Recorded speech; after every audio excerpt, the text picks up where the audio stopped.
Hola a todos, hoy nos metemos de lleno a analizar los sistemas informáticos, que son, vamos, la columna vertebral de casi cualquier proceso administrativo o comercial que se nos ocurra.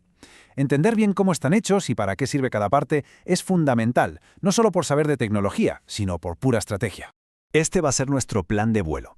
Empezaremos con las ideas básicas, dejaremos muy claro qué es hardware y qué es software, veremos los periféricos, nos asomaremos al marco legal que pone las reglas del juego y cerraremos viendo por qué todo esto es tan estratégico hoy en día. Vamos al lío. Vale, pues vamos a empezar por el principio, como tiene que ser. ¿Qué es en realidad un sistema informático? Pues es, ni más ni menos, el cimiento sobre el que se construye toda la gestión automática de la información que usamos a diario. Aquí tenemos la definición formal, la de manual, por así decirlo. La clave está en la palabra conjunto. No es una sola cosa, es un equipo, un ecosistema donde las partes físicas, el hardware, y las partes lógicas, el software, colaboran para poder procesar información. Y esta es la primera gran idea, la que hay que tener clarísima desde el minuto uno. El hardware son los hierros, lo que podemos tocar, la pantalla, el ratón, los chips. En cambio, el software es lo que no vemos, lo intangible, los programas, las instrucciones, el propio sistema operativo. Para que nos entendamos es como un piano y la partitura. El piano es el hardware, la partitura es el software. Uno sin el otro no sirve para nada. De acuerdo. Ya que tenemos clara esa diferencia, vamos a meternos con la parte física. Vamos a abrir la caja y a ver cuál es el corazón de la máquina, esos componentes que están en la placa base y que son los que de verdad hacen todo el trabajo pesado. Si hay un componente estrella, ese es sin duda la CPU, la unidad central de proceso. Lo de llamarlo el cerebro del ordenador es que le viene como anillo al dedo. Su misión es una y muy clara: coger las instrucciones de los programas y ejecutarlas, una detrás de otra, a una velocidad de vértigo. Es el verdadero motor de todo. Pero, ¿cómo funciona exactamente este cerebro? Pues no es magia, es un proceso súper lógico y repetitivo.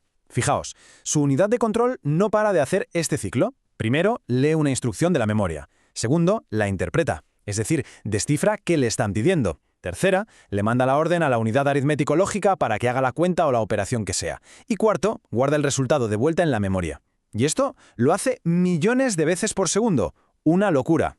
Claro, que para que la CPU trabaje necesita una mesa, un espacio donde poner las cosas con las que está trabajando en ese momento. Y aquí es donde entran las memorias, pero ojo, que no todas son iguales. La memoria RAM es esa mesa de trabajo, es súper rápida, se puede escribir y leer en ella, pero es temporal. En cuanto apagamos el ordenador, ¡puf!, todo lo que había ahí se esfuma. Por otro lado está la memoria ROM, que es de solo lectura y no se borra. Contiene lo justito y necesario para que el ordenador sepa cómo arrancar, la famosa BIOS. Vale, ya hemos visto las tripas del ordenador, su cerebro y su memoria. Pero, ¿cómo nos comunicamos con él? ¿Cómo le decimos lo que tiene que hacer y cómo nos responde? Pues para eso están los periféricos.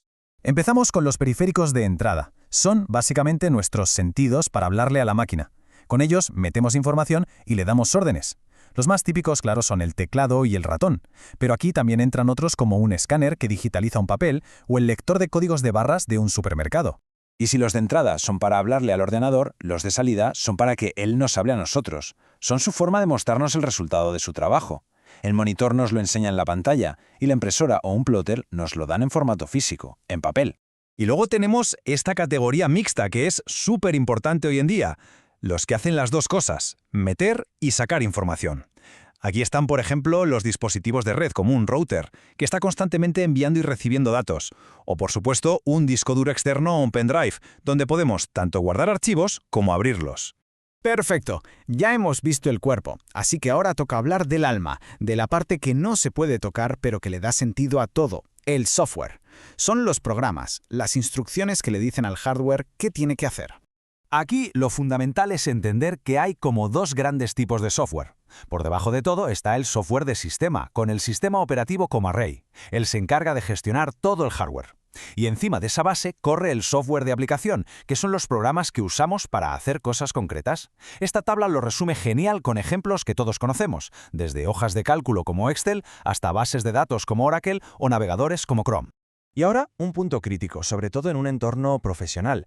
Todo esto, el hardware, el software, los datos, no funciona en una burbuja. Hay leyes, hay normas, y no conocerlas puede salir muy caro.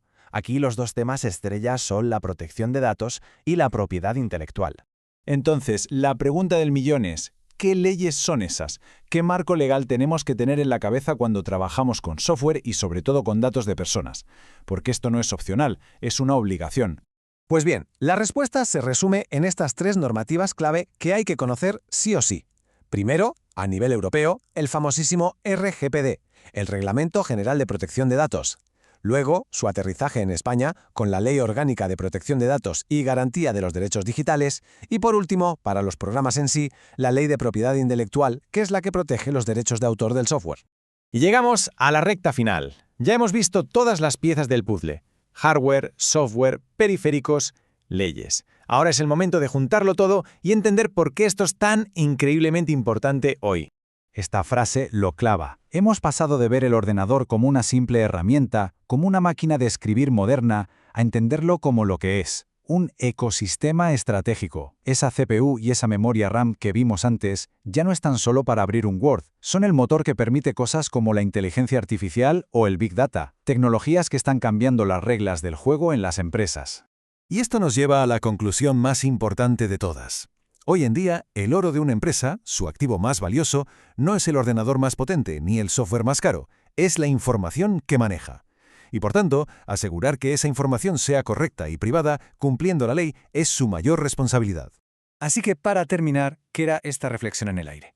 Porque más allá de saber qué es una CPU o qué hace una impresora, la pregunta de verdad es cómo la suma de todo esto está redibujando el futuro de cómo se gestionan las empresas y también la administración pública. Ahí es nada.